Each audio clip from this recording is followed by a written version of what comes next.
is a Nissan S15 Silvia, built by a man named Pham. He's built quite a few cool cars. Last year he was on our stage with a 2J Power GS 400. How many people know what an S15 is? Yes? How many people don't know what it is? Couple? Do you want to know? Right, so the Nissan makes the 240 SX, right? A lot of guys know it for drifting. At a certain point, they made the S15 in Japan, they never brought it here.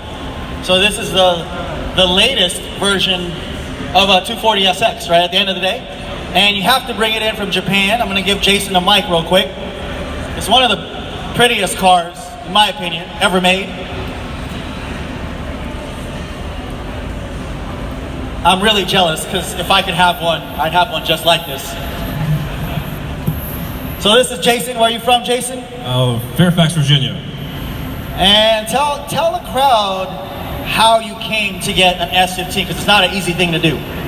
Luckily for me, the S15 was already stateside. It was owned by a friend of mine who was trying to get rid of it because he didn't like the attention that it brought to him.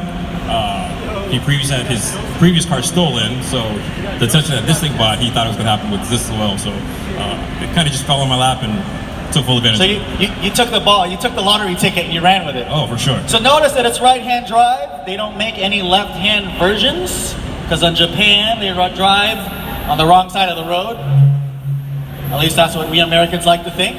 So it's a righty, and you got it. And so what were the first things you were like, okay, now that I've got this, and did you always want one? I did always want one. So I had, originally my first build ever was a Honda Civic EK hatchback. I got rid of that and I was in the hunt for an S15, just couldn't find one. But like I said, when this one came available, I couldn't pass it up. So first thing I did to it was just buy a bunch of parts. I had the car for probably about 6 or 7 months or so. The entire time I was just buying parts, collecting them in the basement, just to get everything ready to start the build. Kind of do the build, right? And that's kind of been a theme for today, where everyone buys a lot of parts, and then they kind of cut and knife it, and work on it for a little while. So what was the hardest thing to get to upgrade the car? Because it's got a special motor. Yeah, realistically, all the ARC parts on here were just hard to get just because they're all discontinued.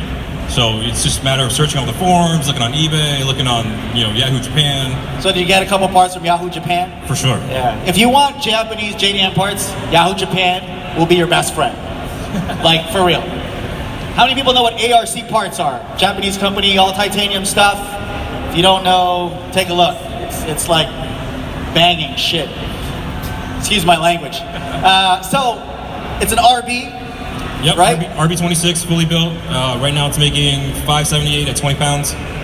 And why did you choose an RB replacing the SR20, or SR20, the 4-cylinder that was in it? So the goal was always around 500 horsepower. With the SR, you're probably going to get that, but you're maxing it out. I wanted something more reliable. So easy 5 something with an RB, more reliable, easier. And you work at a place that specializes in RB motors, right? Correct. Atlantic Motorsports in Gaithersburg, Maryland. Shameless plug. If you want an RB built really well, Atlantic Motorsports. Hit these guys up. So you had the RB motor, you built it up. What was the next thing? Well, first thing we did was paint the actual car itself. Once we got all the body panels in, obviously the car went to paint. Midnight Purple is always the color that I wanted. Just kept it within the Nissan family. And what car did the Midnight Purple come from? R34 GTR. It was a special edition too, right? Wasn't it? Yeah, so it's the rarest color that they made. Right. So there's a man with a vision. He's like, oh, it's gonna come together. I love paint. I work for a car care company, shameless plug. So when we saw Jason's car at SEMA last year, we were like, dude, we gotta put him in our booth somewhere, somehow. So thank you for bringing it. Yes, sir. And then the kit. Let's talk about the kit. So the kit's full Vertex kit with the M Sport front fender and rear over fender with the spoiler to match. The carbon kit on the bottom is made of Origin Lab along with canards on the side, and then the hood's made by Car Modified Wonder. And then there's even the rivets you changed out, right? That's not the normal rivet. Yeah, every single bolt on this car is titanium, even underneath the car itself. Even underneath the car. Like, that's crazy attention to detail. Jason won't really talk about this, but he's already won 2 Best of Shows. He was on Battle of the Builders. He won a Super Street Award at SEMA. He's like racking the awards in. This is not like how you build an award-winning car. So tell us about the yellow seats. You know, why yellow? Yeah, the Recaro Wildcat seats. I wanted some sort of contrast with the purple. Everybody thought I was crazy for doing it when I got them in. They were like, "What are you doing, purple, yellow?" But it all worked out because ties in with the brakes and everything. So I'm from LA, so you know. Are you a Laker fan? I am not, but I'm a LeBron fan. Oh, okay. So now you're a Laker fan. You have to be. I don't want to cheer for the Lakers, but I'll cheer for LeBron. You're forced now. I'm not even going to ask if any Laker fans out here. They're in New York. So tell us at the wheels. Yeah, the wheels are. Why these? The wheels are CE28Ns SLs. Got them from Race. Super lightweight wheel. This is the stock color they come in, which is the pressed graphite gray. They're 20. I'm sorry. That was the other car. They're 18 by 9 halves in the front, and then 18 by 10 halves in the rear. And 18 is like small, really, right?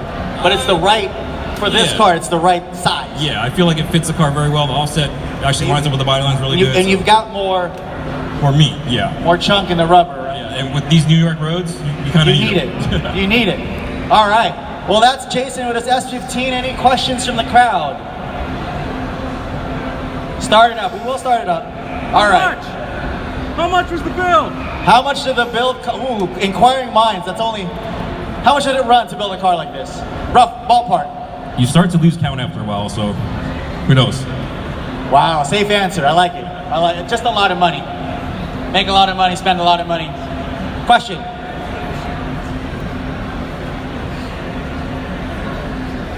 Did he plan on building it any other way?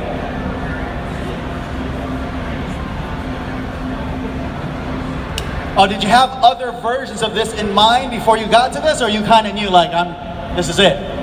Pretty much knew this was going to be it. I heard the drift question, which I get asked all the time. No, I don't want to drift this thing. I don't want to wreck it. I don't want to run into the wall because I can't go buy another one that easily. If I wanted to drift something, I'd just go buy a 240 off Craigslist, left-hand drive, more easier to drive for us, and wreck that and not care about it. All right. How long from start to finish? So we started it November was when it went to the paint shop. Got it back in January, and then it went to SEMA in November. So about a year. Yes, pretty much about a year. About a year. If you get all your parts in line and you're working with good people, sometimes it can be 6 months. You won't be sleeping, but if you want to sleep, it's about a year, roughly. Yeah, if you build a car for SEMA, give yourself an extra month or two, because yes, all those stories are true. Everything goes wrong. Everything, something always goes wrong, even if you try to plan for it. Do we have another question? No? All right, thank you, Jason. The car is in the McGuire's booth. If you want to see more of it, check out the engine, check out the welds on all his piping. Insane, insane. All right, we got the next car coming up.